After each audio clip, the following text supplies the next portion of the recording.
She encounters these creatures which seem benign at first, but then they notice her only when the alpha of the pack arrives, and that alpha has incorporated their bodies into his control, and he goes after her. Okay, action. You're like spreading out to take the space. A creature be a mob, so one mind controls many bodies. Action. Stop messing with me!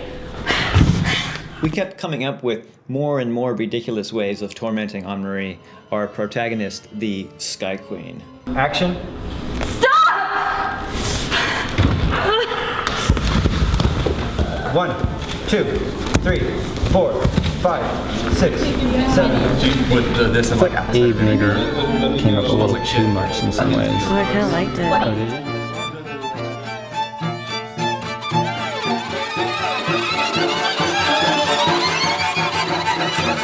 Digital post-production makeup allows the performer to move freely and not being impeded by like bulky mass. So start bringing some attention to the staff I'm holding. Kind of slow down a bit. Oh, that's better. Keep shifting. Everyone kind of keep shifting.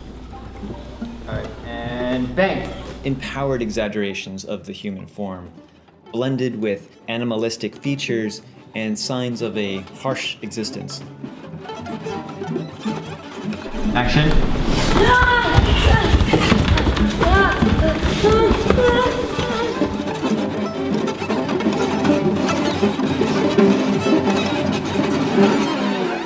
Losing most of her sense of humanity, she's driven to violence, desperation, and closer to her own nemesis. And rolling. The guiding principle of both the aesthetic design and then the movement choreography is to elicit a sense of conflicting emotion between grace and horror. Me as the one that's kind of the puppet master in a way, I get to initiate a lot of the movement and then see that initiated movement ripple through the group. Wing, gather, wave, and then come back to me and then rise up. If that part's more on top of itself, then the lifting of you will feel a little more terrifying. The Queen of the Sky is an anti-hero, determined to survive by any means necessary.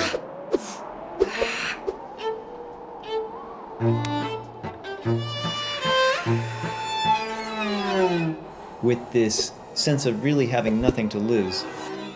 What we're interested with this project, creating movement that can be frightening, eerie, and creepy, and having that be something that just can't be done any other way except bodies in space. Bearing weight, going over and under each other, rolling, the things that they may encounter, so that they'd be able to handle that when it happened without having it look bumpy or chunky or like it was a mistake.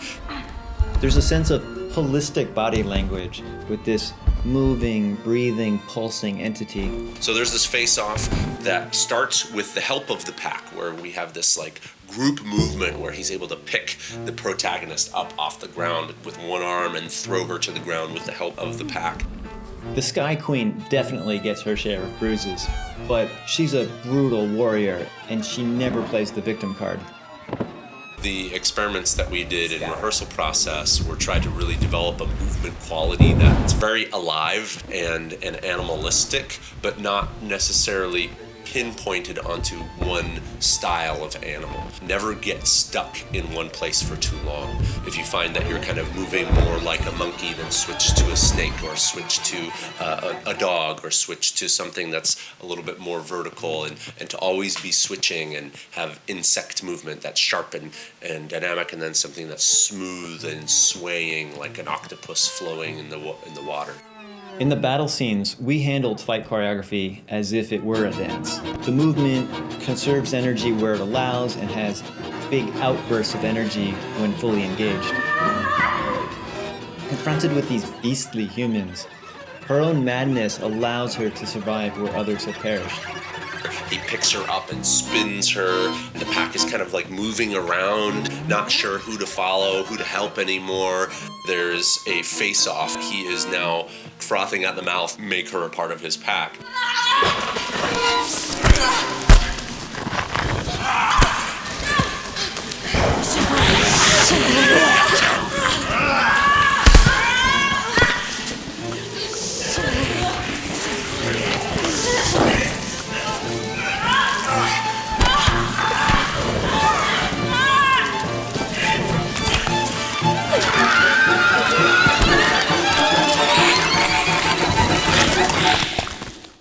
The dream would be to turn this concept into a feature film, bringing audiences into this immersive world, following the story of the Sky Queen. The concepts that we created are a sampling of what's possible. It's not even a complete or finished draft at this point, but we wanted to just make sure that people at least got the flavor of it, and that's something that we want to show you.